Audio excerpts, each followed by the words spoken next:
جب کوئی فوجی پیڈ کنٹینٹ بولنا شروع ہو جائے نا, اس فوجی سے بہتر ہے کہ گھر کے باہر پٹا پہنے کتا کو باندھ لیا. مودی انڈیا توڑ کے جائے گا, مودی بنا انڈیا توڑے نہیں جائے گا. مودی صاحب بھی گورباچوف ثابت ہوگا انڈیا کے لیے. آپ سمجھتے ہیں کہ بھارت اور افغانستان مل کے ہم پہ حملہ کرے گا اور ہمیں بنیان المرصوص 2 لانچ کرنا پڑے گا؟ اور آپ کو میں نے یہ بھی کہتے سنا ہے کہ 2027 میں بھارت کے ٹکڑے کر دے گا اور اس کا ذمہ دار بھی مودی ہوگا, اور نقشے میں اس کا نام و نشان ہی مٹ جائے گا اس طرح کا. آپ مجھے بتاتے ہیں کہ یہ پنگا لے گا پاکستان سے دوبارہ افغانستان کے ساتھ مل کے یا نہیں؟ اگر لیتا ہے تو پھر پاکستان اسے کیسا سبق سکھائے گا؟ تھوڑا سا میں ہسٹری میں پیچھے لے کے جاؤں گا آپ کو. رشیا سپر پاور تھی, ساری دنیا جانتی تھی. آج بھی میں پچھلے سال ہو کے آئے ہوں, آپ ماسکو میں لینڈ کرتے ہو نا تو ایک فیل آتا ہے. مجھے آج تک نیو یارک میں جا کے, مجھے آپ کے آج تک یو ایس اے کے کسی سٹی میں جا کے وہ ایک سپر پاور والی فیل نہیں آئی جو آپ کو جا کے ماسکو کے اسکیئر میں جا کے ایک سپر پاور والی فیل آتی ہے.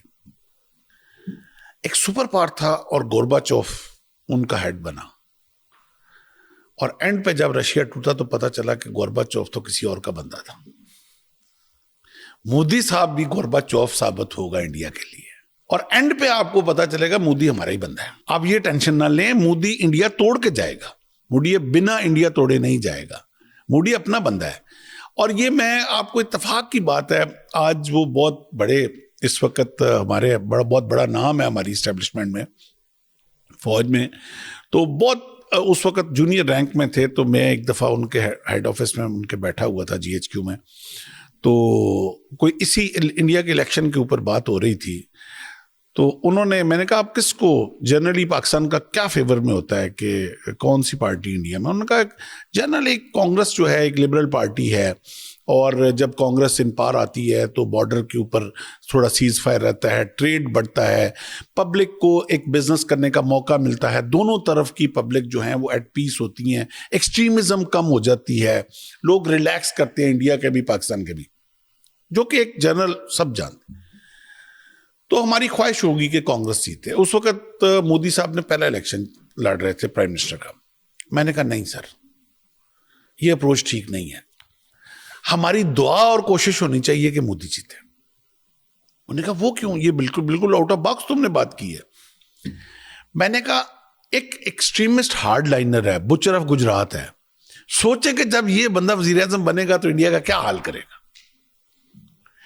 یہ اتنی بڑی سیپریٹ کر دے گا سوسائٹی کو کہ سکھ علیحدہ کر لائیں گے, مسلمان علیحدہ کر لائیں گے, اور ہندو علیحدہ کر لائیں گے, اور یہ بیڑا غرق کر دے گا. اور یہ کرپشن اس معاشرے میں اتنی لے آئے گا کہ فائنلی انڈیا ٹوٹے ہو جائے گا 10-12 سال کے اندر. اب وہ میرے 12 سال جو ہیں 27 میں پورے ہو رہے ہیں. تو آپ دنیا دیکھ رہی ہے کہ اس وقت جو 6-7 اسٹیٹ اسام والی ہیں جو چکن نیک کے بعد والی ہیں, وہ کہاں جا چکی ہوئی ہیں. اس وقت جو بنگلہ دیش ان کا لے پالک تھا, بنگلہ دیش کے اندر اس وقت کیا حالات ہو چکے ہوئے ہیں. نیپال جو ان کی گھڑے کی مچھلی تھی, اس وقت نیپال کی فوج ان کے ساتھ ڈیلی آنکھیں دکھا کے فائرنگ کر رہی ہے. سری لنکا کا 35 سال کا پرانا ایشو انہوں نے دبایا ہوا تھا, پھر اٹھا دیا ہے. پاکستان کے ساتھ تو ہے ہی ہے.